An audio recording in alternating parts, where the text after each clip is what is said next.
Olá, estamos iniciando o Teorema pelo canal da UX TV, parceira do Futura. Hoje vamos debater mais um assunto interessante, propor mais uma questão para a discussão. Essa questão interessa a todos nós em qualquer ambiente que possamos nos encontrar. Vamos à pergunta, à questão de hoje.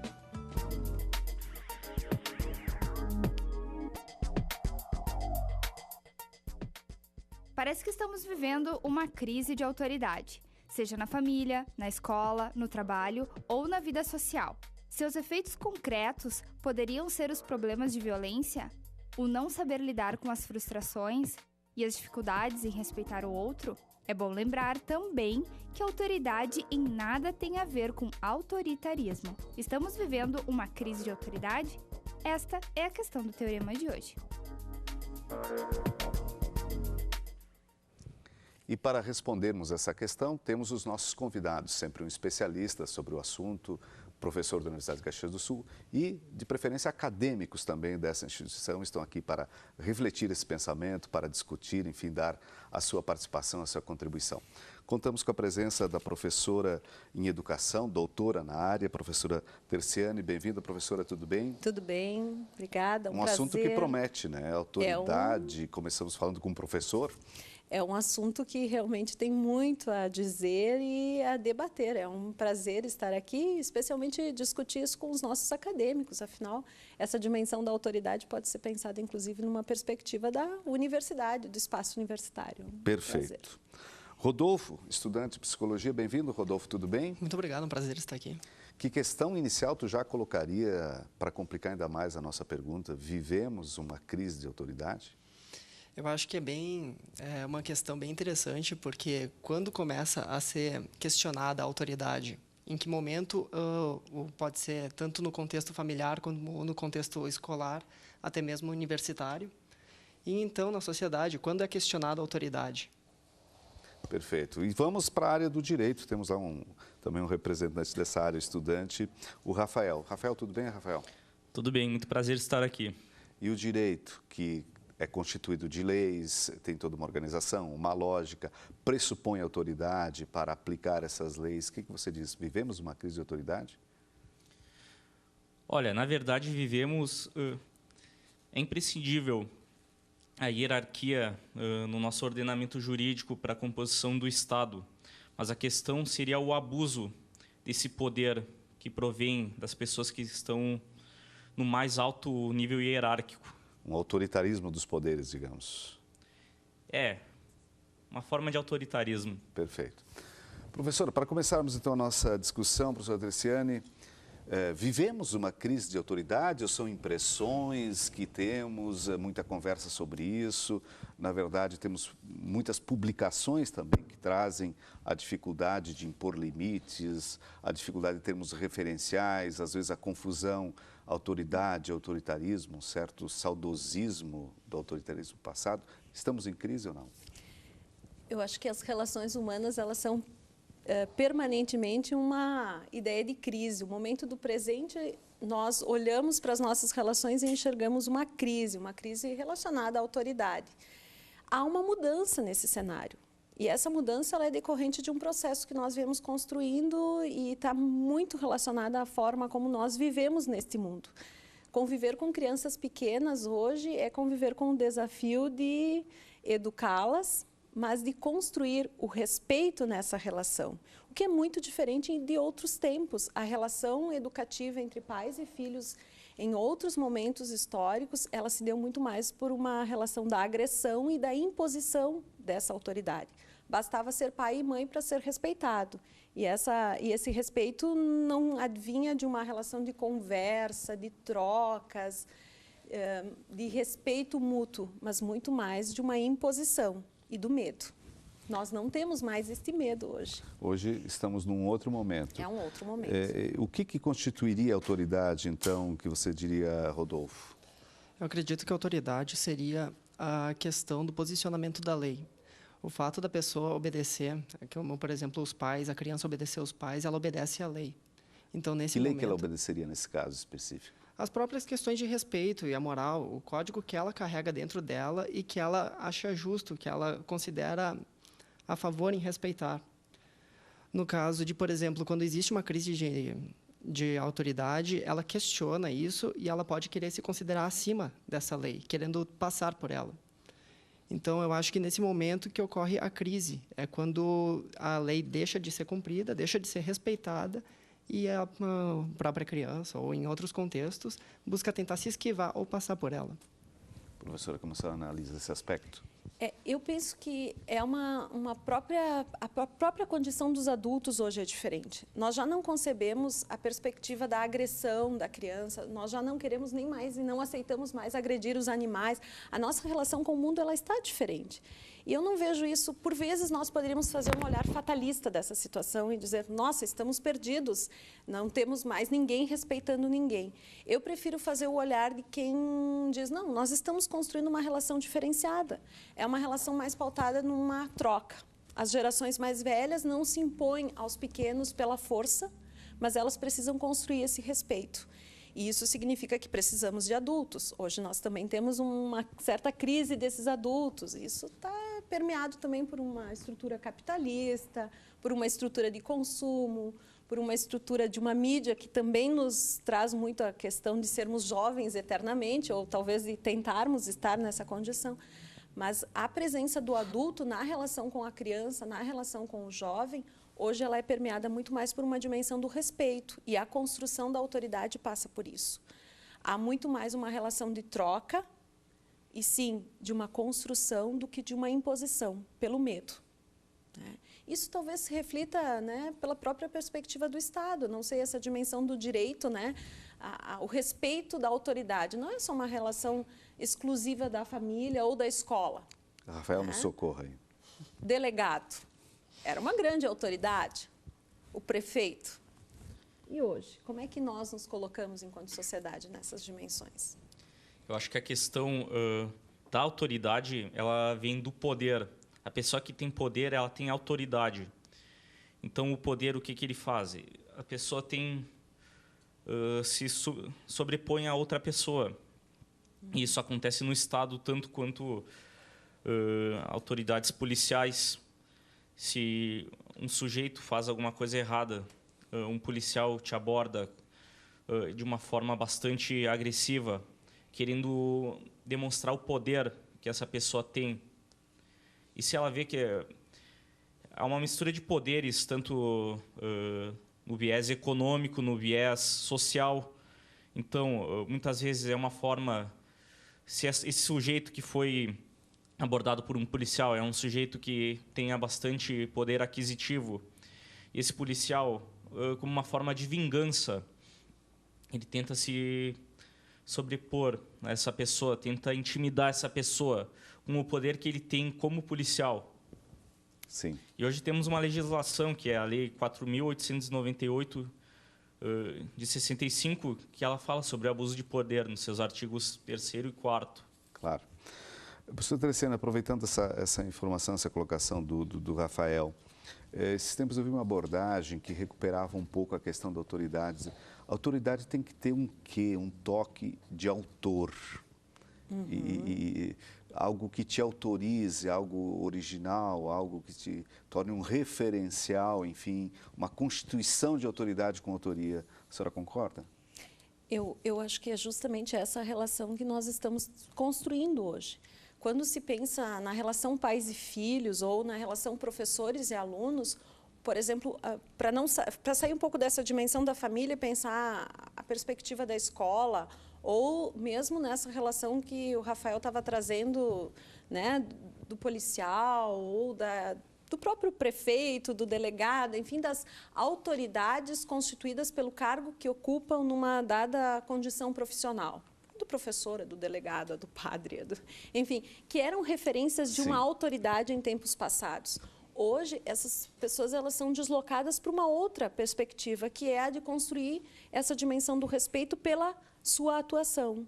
Então, me parece que o professor hoje, numa perspectiva da relação com seus alunos, mais do que uma autoridade por ser simplesmente professor... Não funciona. Não funciona. ele já não é mais aquele que traz novidades para a sala de aula, porque muitas vezes os próprios alunos, os próprios acadêmicos, os próprios estudantes e às vezes até as crianças estão muito informadas dos acontecimentos atuais com uma agilidade que o professor às vezes não o tem. Mas não é essa a questão, ele constrói essa autoridade na medida em que ele estabelece essa relação e ele mostra que ele tem condições de mediar a construção do conhecimento e que ele pode ser uma referência. Ele pode ser uma referência para essas novas gerações pelas suas experiências de vida, pelas suas experiências profissionais, pelo que ele é enquanto sujeito.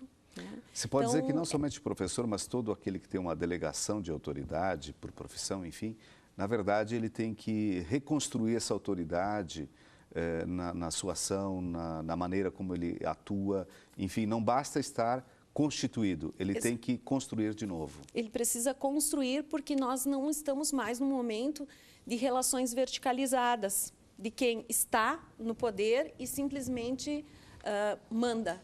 Sim. Porque quem está na condição, entre aspas, de ser mandado, já não aceita mais isso. Questiona, se pergunta se é isso mesmo, por que este que está comandando tem poder de comando.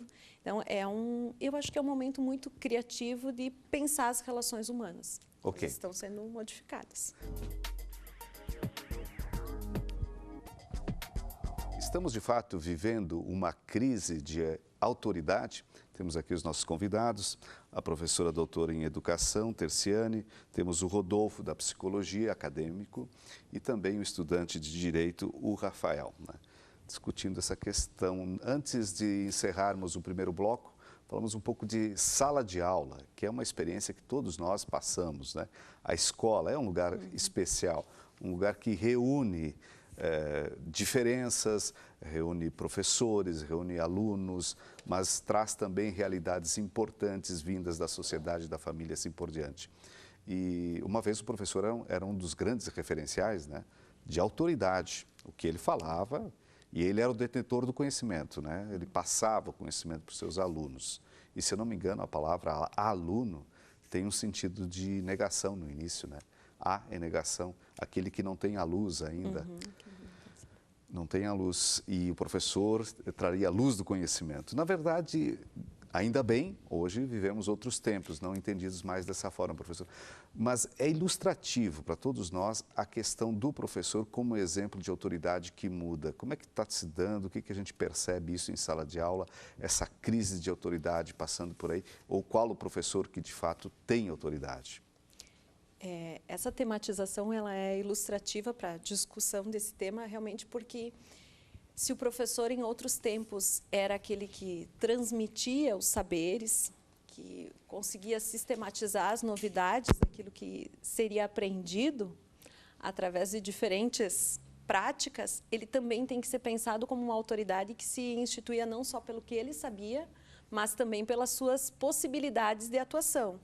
Então, não é demais lembrar que, em outras épocas, o professor tinha condições de agredir fisicamente os seus alunos. Então, o professor podia castigar, ajoelhar em cima do milho, a palmatória. Eram muitos os recursos que eram utilizados. Quase de tortura. Hoje, nós classificaríamos pela nossa forma de enxergar e interpretar essa situação como uma tortura, assim. Então, turmas numerosas de 50, 60 alunos são comuns, inclusive na nossa região, e registrados em salas de aula, mas o professor ele tinha esses outros recursos de que hoje já não dispõe. Essa situação ela é agravada porque hoje o professor já não dispõe também na novidade do saber. Muitas vezes ele encontra turmas que têm ali alunos que já estão sabendo muitas coisas. O lugar muda, o papel muda, é o papel da mediação, é o papel de quem, para além da informação, constrói e media possibilidades de conhecimento. Como é que vocês veem esse ambiente da sala de aula, essa relação de autoridade, por favor? Eu acredito que do ambiente escolar para o ambiente da universidade há uma mudança muito grande pelo fato da privação de liberdade, o sentimento de privação de liberdade que nós sentimos na época de escola. Nós estamos ali, nós estamos obrigados a aprender algo que nem sempre é o que nós queremos, e quando nós chegamos na faculdade, se nós quisermos sair da sala de aula o momento que nós quisermos, é possível. E a questão do autoritarismo, eu acredito que a forma didática do professor é quanto mais carisma ele consegue transmitir, melhor esse professor é. Então, nós temos no ambiente escolar, nós não temos muito desse carisma. Os professores estão lá como uma obrigação de ensinar o aluno que não sente a obrigação de aprender, mesmo ele não querendo. Quando ele chega no ambiente universitário, ele está ali exercendo alguma coisa que ele quer. Já é uma opção. Já é uma opção. Ele se sente mais à vontade. Perfeito. Eu penso que, frente até o ambiente do ensino médio, o professor ele precisa ser muito criativo, porque constantemente os alunos eles estão questionando aquele professor, estão questionando a didática. Por que eu preciso vir aqui? O que isso vai acrescentar na minha vida? E eles não percebem a questão dos valores que o professor está passando para eles indiretamente. A proposta que eles estão fazendo, que o professor está passando para o crescimento pessoal deles.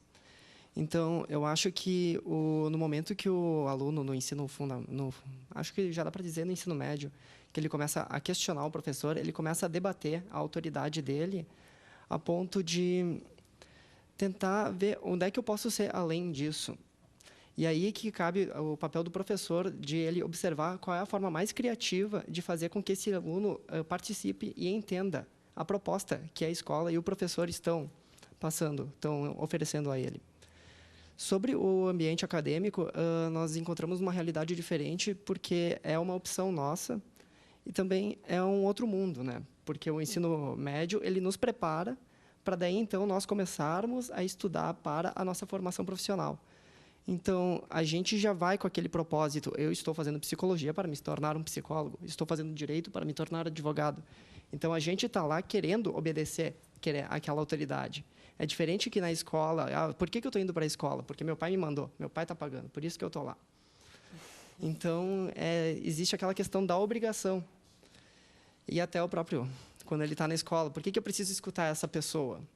Então, cabe da própria criatividade do professor para conduzir o aluno e, no ambiente acadêmico, o interesse do aluno para ficar lá na sala de aula. Professor Driciane. Olha, eu particularmente concordo muito contigo, Rodrigo, na perspectiva... Rodolfo, desculpa. Na dimensão da criatividade. O professor precisa ser muito criativo hoje. Muito criativo, inclusive, para construir essa relação com os seus alunos, mas ele precisa colocar-se de corpo inteiro, eu diria, porque o professor ele é um profissional que demanda uma relação, sim, de saberes, né, de saberes acadêmicos, que são aprendidos, mas também saberes da experiência. Ele faz trocas com seus alunos que dimensionam o que ele é enquanto sujeito neste mundo. Então, a relação da empatia, é um conjunto de relações humanas que se estabelecem aí e não são simplesmente de transmissão de conhecimento, porque isso nós, inclusive, já sabemos que não é possível, né? Não, é uma construção e essa construção ela precisa ser mediada. Então, o professor ele precisa encontrar alternativas para isso. E ele precisa buscar, claro, sempre uma capacitação, uma formação continuada, porque esses desafios eles são permanentes. A violência, por exemplo, que foi tematizada no início, né, da questão, ela é decorrente de um conjunto de referências que estão nesse embate, nessa luta pelas autoridades. Quem manda, afinal, nesse espaço? E como nós conseguimos construir e negociar isso? Eu acredito também que a questão da remuneração dos professores, como nós vemos atualmente nas escolas públicas, o professor que recebe um salário baixo por aquilo que ele realmente está fazendo, eu acho que é um fator que desmotiva. Então, muitas vezes o professor ele não tem aquela motivação para ter aquele carisma que o aluno precisa para aprender.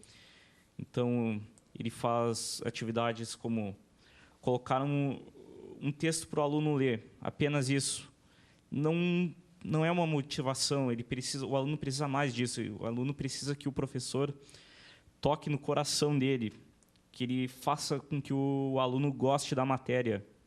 Então, para isso, atividades que possam ser interessantes para o aluno, tanto pela questão, tanto no ensino médio, quanto até mesmo na própria faculdade. Uhum.